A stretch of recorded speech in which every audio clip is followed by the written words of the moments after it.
နေပါဦးဆရာဆရာနောက်ကြရနော်ဖိုင်ကြီးဆောင်အောင် ဒီကုမ္ပဏီမှာငါအကြီးဆုံးနော် အထက်လူကြီးမို့လို့နှစ်ဆဖြတ်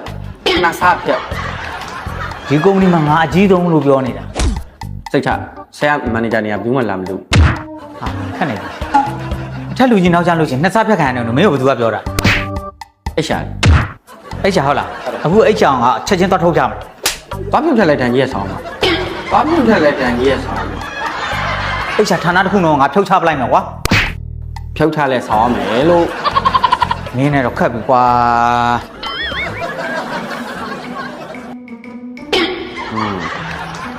ကြည့်နေလိုက်ခုချက်ချင်းအဲ့ချာဌာနတစ်ခုတော့ငါသွားဖြုတ်ချပလိုက် ဖြုတ်ပေါ့ဒီမှာစမ်းမဘာရင်ဒီမှာစမ်းမဘာရင်ဟေးဆရာတို့ခါရပ်ပါဒီနေ့နောက်ကြတယ်ဖြတ်ပဲ ဟေ့ရမနေ့ကတော့အဲ့ချာဌာနကိုငါအကုန်ဖြုတ်ချလိုက်မယ် အဲ့အိတ်ရှာဌာနဖြုတ်လဲလက်အောက်ဝန်ထမ်းတွေအတွက်ဒါကုမ္ပဏီစီကမ်းပဲ အဲ့စီကနေအကုန်လုံးမှဖြုတ်ချပလိုက် ဖြတ်ချလဲဆရာမင်းကတန်ကြီးဝင်ရဲဆောင်းပါ9000ဆောင်း9000ဆောင်း ဟေ့ရမနေ့ကမှဓာန်ငွေက2000မဆောင်ရတာလေ ဆရာ2ရက်ဆက်တိုင်းနောက်ကြလို့ နောက်တစ်ခါကျရင်ပြောလိုက်အထက်လူကြီးတွေနောက်ကျရင်ပတ်စံဖြတ်ထရမလို့ဘူးလို့ ဟုတ်ပါပြီပြောလိုက်ပါမယ်ဒါပေမဲ့လောဆယ်တန်ငွေလေးတော့ဆောင်းရုံနော်ဆောင်းရုံ နင်းနေရနဲ့ငါနေရတော့ကွာစက္ကန့်ပေးနင်းနဲ့ငါနေရတော့တွေ့အောင်မယ်ကြက်ကြက်တတိထား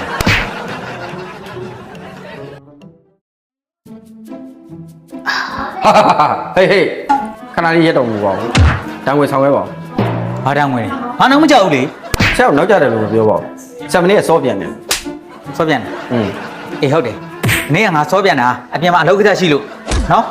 အဲ့ဒါလည်းဖြတ်တာပဲလားမင်းတို့က ဆရာမင်းကစောပြန်တာအခန်းမီးတွေမပိတ်ခဲ့ဘူး အဲ့ဒါအိတ်ချဌာနအမြဲပိတ်နေကြလို့ ဟောအဲ့ဆရာဖြုတ်လိုက်ပြီလေ ဟုတ်ကဲ့ပြန်ခေါ်လိုက်ကွာ အေးပြန်ခေါ်ချင်တဲ့ခေါ်လို့ရအောင်ဝင်ချင်တိုင်းဝင်ထွက်ချင်တိုင်းထွက်လုပ်လို့ရကြလာလိမ့်မယ်အာကြီးကြီး တို့တီကတယောက်ယောက်ကို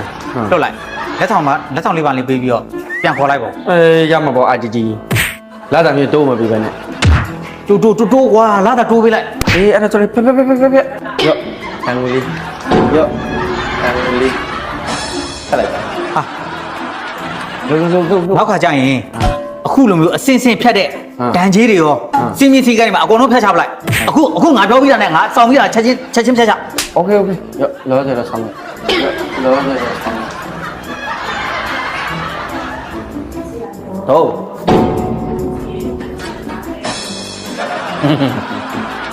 ကျေးဇူးပဲနော်ကိုကျော်ကြီးဒီတော့တုံးရတဲ့အကွက်တွေအရန်ထားရတလား လာတာဗောညီမလေး ဟုတ်တယ် ဒါပေမဲ့သူတို့ကမသိတဲ့အတိုင်းပဲဂျာကြီးဆိုတာငါတို့အစင်းနဲ့ဖြတ်လာခဲ့အသိရမခေါင်းပုံအမျက်ကြီးသားစားတာ ဟုတ်ပါ အဲ့ဒီတန်နေငါနေတို့ပြန်တောင်းပေးမယ်တာဝန်ရှိရဲ့ဘိုးသူ့ကိုပြစ်တယ်နေပေးပြတဲ့လားငါရဲ့အကွက်တော့ဆွတ်သွင်းလိုက်ပြီးရင်ညနေကျအခုဒီပုံစံပြန်ဆွဲပေးလိုက်မယ်ညီမလေးကဆိုင် ဟုတ်ကဲ့ဟုတ်အဲ့ဆိုညနေကျရင်ညီမလေးမုန်းလိုက်စီမယ်ကိုကြီး โอเค နော် bye bye bye